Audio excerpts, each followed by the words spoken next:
Bienvenue dans un nouvel extrait de Thor. Asgard est la demeure et le royaume éternel des dieux.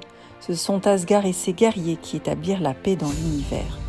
Odin, père de toutes choses, dieu des morts, de la victoire, du savoir et de la magie, renonce au couronnement de son propre fils Thor. Il lui reproche son orgueil, sa vanité et non l'autorité. Il a oublié son enseignement, la patience du guerrier.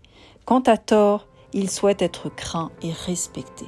Alors, son père va le chasser, ainsi que son marteau, le marteau qu'il avait encodé, de toute sa sagesse et de son pouvoir.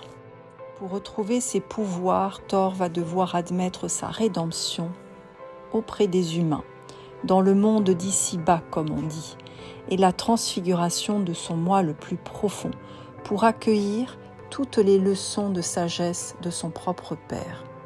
Ainsi, il va offrir même sa vie pour comprendre la destinée du collectif. Odin voulait que Thor comprenne qu'il fallait qu'il défende les 9 royaumes, qu'il préserve la paix et qu'il renonce à toute ambition égoïste. Le marteau revient auprès de l'homme qui possède la conscience d'un dieu avisé, car il l'utilisera comme outil de construction et non d'outil de destruction.